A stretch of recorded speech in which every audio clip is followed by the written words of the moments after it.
man. Detroit versus everybody, man. Detroit, we rep the hardest, man. We gain the hardest. You know what it is, man. Detroit, CJ, holla at your boy when we get home.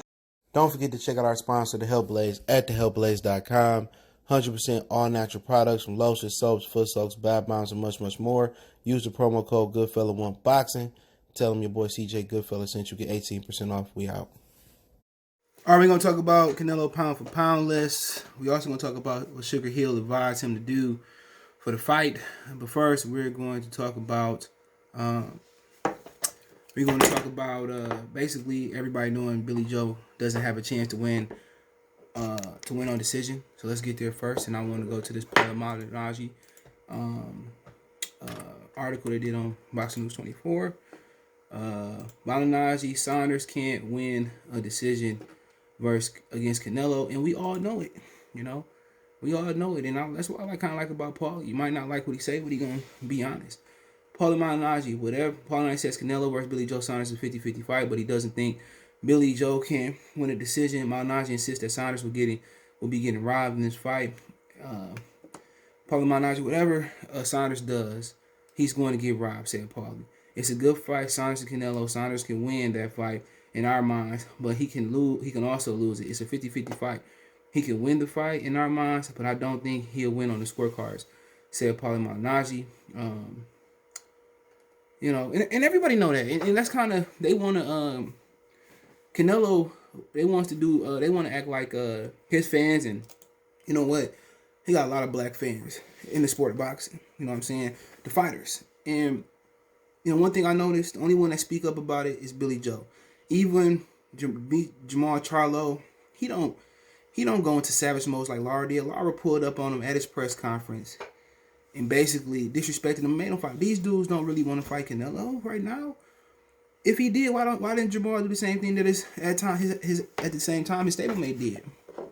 Why he don't pull up on Canelo at his press conference? Why he don't? Come on.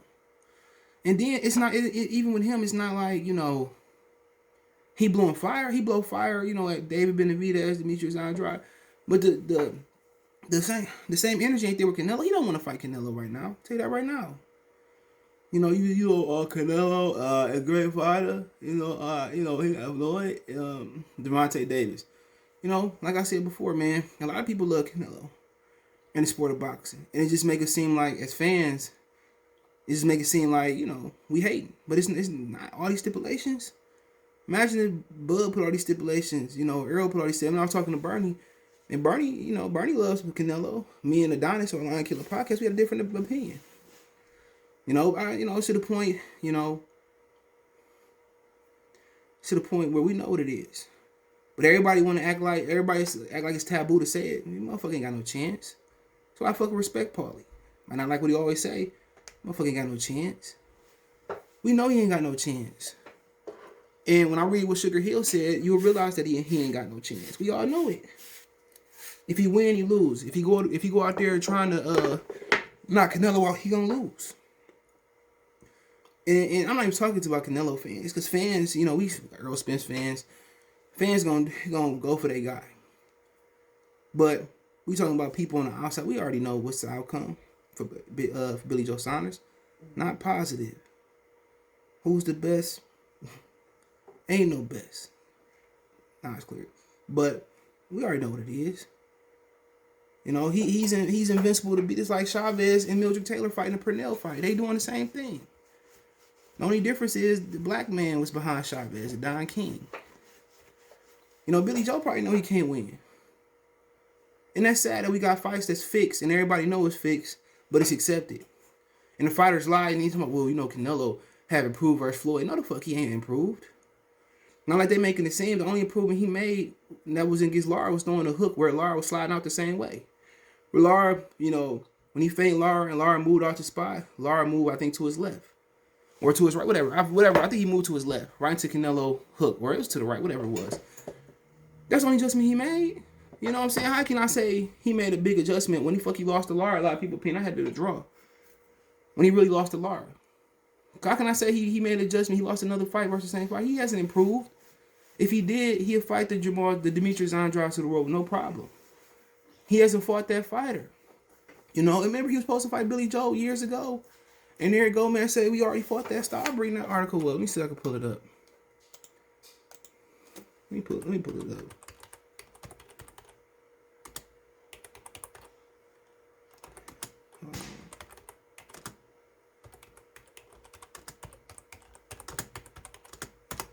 I'm gonna find this joker. Listen. This article, he said that it was never finalized. Hold on,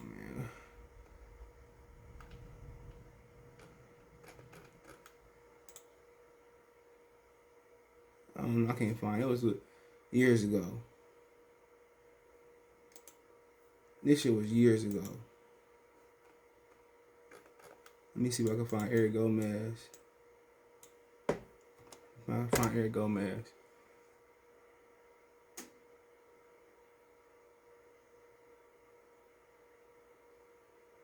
I can't find it. It was an article where Eric Gomez was saying that after Billy Joe fought David Lemieux, they wouldn't. Like, they said they already fought that style. They wasn't fighting him. As soon as he started to slow down after the Oxford, then he wanted to fight him. Think about this: had Demetrius Andrade to Billy Joe Saunders happen, and Demetrius Andrade won the 68-pound title, well, Canelo would have went for undisputed. No, Canelo is the ultimate cherry picker. To me, he's the worst between all the guys that would have been the go-to boy in boxing.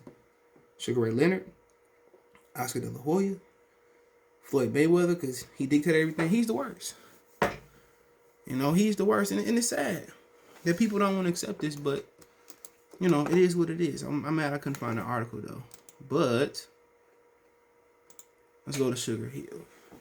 Shout out to him. I met him a couple of times. He's a really good guy, man. I like Sugar Hill. Make you kind of want to root for Tyson Fury. Sugar Hill Stewart. Saunders should go for the KO and not try to box Canelo. Let's look for Billy Joe Saunders. Can't try to box Canelo. He has to go out. He has to go for the knockout. That is the only way to win. Why not go for the knockout against Canelo? The best way to know that you won that fight for sure is to get the knockout. In fact, that is the only way, Stewart told. And everybody know this. Everybody know you're not beating that man and get a decision. There is nothing else to do. He can outbox someone for 10 or 12 rounds and the decision goes the other way. It's still because it's somebody else opinion the decision. So why can't Billy Joe be the deciding factor? But it takes a lot more than just saying it. You have to you got to know how to put it together. You can think about the knockout all you want to, but you got to know how to actually do it. This is the only way. Shoot for the stars, and if you feel short, at least you landed on the moon. Is that how they say it? Saying goes. Why would you have plans or thought to say I'm going to go in there and I'll box the guy for 10 rounds? Why the hell would I think something like that? I'm selling myself short. Why would Billy Joe not go in there and try to knock this mother effer out? That's my mentality. At least if you do that and you come up short, at least you tried every round. You have tried to dominate Canelo by throwing hard shots. And yes, maybe you don't get the knockout. Maybe he was too tough. But if you settle to outbox Canelo for 12 rounds and you don't pass. If you reach for something higher and fall short, you still piss. That's what I love, and this is what I teach. I love putting the plan together. That's the only thing I know. So Crunk, they known to go for the knockout, bro. That's just what it is. But he right. Hopefully he be giving some pointers, But Billy Joe, he doesn't have a high knockout ratio. Don't mean he can't get knockouts, because you got certain guys like Tyson Fury, and I'm trying to explain this to them guys the other day. You got certain dudes in boxing who don't know how to sit down on the shots. Tyson Fury was a guy that just on his toes and moving and punching.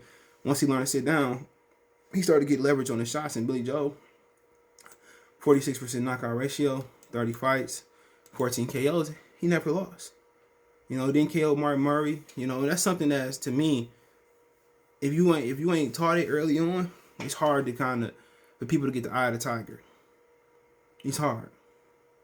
It's hard for him to go down there, sit on his shots, be in the wheelhouse. And he defensive, but you got different defensive guys. Pernell, Floyd, James Toney, they was able to sit right there in front of your face. You couldn't hit them. And they hit you. And that's what Floyd did to That's what Floyd did to Canelo. He sat right there, he couldn't hit him. That's ultimate defense. When you can sit in the pocket with them and you can hit them and they can hit you, that's when you become a master defensive boxer. And that's kind of what we learned from Pernell. You know, Pernell sat there right with you doing this and, you know, couldn't hit him. But, you know, Pernell hit the canvas a couple times. That's what people don't talk. Roger dropped him. But, you know, he was also offensive. Wasn't none of just doing this, even with Chavez. He was in Chavez's grill, beating Chavez up. But, you know, like I said before, he should go for the knockout, but my game plan would be body. I would go to the body. I'm a huge body guy. Because I understand, you know, Canelo ain't been worked to the body since Triple G. And probably none before that. And I would throw my hard shots to the body, you know. But the thing about Canelo, you know, people don't understand. Billy Joe Saunders is a great defensive player. He want to earn his master's and PhD in that. Canelo loads up on every shot, you know. And what you got to do is bag him up. And once you bag him up, he going to load up. And it's simple. It ain't that you always got to get out the way. That's what Floyd did. He'll load up that left hook, you know. Floyd just touched him. Pop, pop. And you can't throw the hook. You know, you can do it. Straight shot's going to be, especially if you're close to him, pop, pop. The hook going to be messed up. If he still throw it, catch it. He telegraphs the shots. He not that great. I've been telling people that. You know, he's not that he telegraphed every shot, but a lot of these dudes can't do what Floyd did. Can't do what Lara did. And what Lara did, he should have pressed on the gas. You know, sit there right there with him, pop, pop. You know, he exaggerated every shot. Every shot he throw, even versus Danny Jacobs. You know, every shot he throw is exaggerated. It's loaded up. And but yeah, Sugar Hill might be right. But you know what I'll do instead of knocking out on the chin, I put my power to the body. I throw my hard shots to the body. Throw my touching shots up top. I'll load up on the body. But like I said before, ain't nobody beating Canelo. And by him making this statement versus a guy with a less than 50% knockout ratio, that just let you know people know what's going on in boxing, but it's taboo to speak on it. You know, you can't speak on it. You know, it's frowned upon. That's what I'm looking for. It's frowned upon to speak on it. But Canelo Álvarez says Terence Crawford, Teofimo Lopez, and Inoue is his top pound for pound. Canelo is universally considered the best pound for pound in the world by you idiots. He is. In some instances, pundits and whoever. ESPN, for example, has Terence Crawford number one, which he is number one in my opinion because we know Canelo will shoot that shit in his ass, and we know Canelo every big fight he had versus people who can fight, he struggled with. Crawford, he rarely lose rounds. Errol Spence, except for Sean Porter, he rarely lose rounds. Inoue, we know for a fact he struggled with an 80-year-old. I say that fun. I say that jokingly. Nonito Donaire. We know that.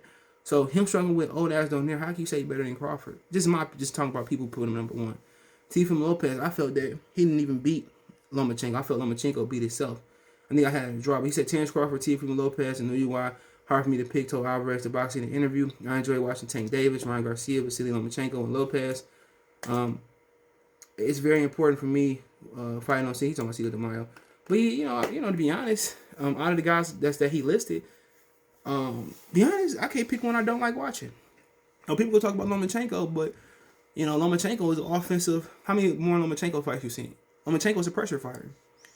Ryan Garcia. I like watching Ryan Garcia. Very exciting offensive fighter. Gervonta Davis. Might be the most exciting fighter of all. You know, great fighter. Teofimo Lopez. Fantastic fighter. Inoue, and a born second in his career. You know, Terence Crawford. You know, he might be the best right there with Tank. And Inoue, you know, where's the boring fight for Crawford at? Excuse me. So they all exciting to watch, man. And if you notice something about his pound for pound list, all of them are offensive fighters. All of them can punch, you know. And Lomachenko, I think he can punch. He probably the lesser one, but he can punch. So you can't knock it. It's his opinion. He don't want to ruffle feathers, but all his fighters are exciting. You know, they more exciting than him. You know, most of them pound for pound punch harder than him though. Canelo ain't a huge puncher, but yeah, if I had to rank them as far as excitement, it's tough. Probably it's tough because Gervonta, Inoue, and Crawford don't have no boring fights. Crawford, the Klimov fight was the boringest one he had, but just based on it, them three could be a tie. I really can't pick. You know, we talking about exciting, and then I probably go Ryan Garcia, then Lomachenko. But you know, that's what boxing missing. Those exciting power punchers. We don't really have no one punch power people no more. But throughout history, it's not been an abundance of them at one time. You had Thomas Hearn, Julian Jackson. You had some guys, but you know those Shavers, Norton, Sonny Liston, So we had some. Jack Johnson could punch. I mean, not Jack Johnson could punch, but I'm thinking like Joe Louis could punch. But we never had abundance. I mean, most of these guys are attrition punchers like Marvin Hagler. But yeah, let me know what you think about the video. Don't forget me on Facebook, Instagram, Twitter. You can reach out if you have a business question, inquiry, sponsorship, video request. You want to advertise your business on the channel. My Twitter, Facebook, Instagram, Facebook group link all in the description. Want to make a financial donation? Cash App CJ Good 313. That's in the description. PayPal link in the description as well too. Best way to donate is share the video. Let me know what you guys think in the comment section. Peace. Belief about I'm on the phone. You on the phone? Yeah. You looking at my baby? No, I ain't looking right? No, I'm good. You sure? Yeah, I'm good. All right, man. Next time we come outside, don't be staring and shit like that. I don't like that. I wasn't looking at him.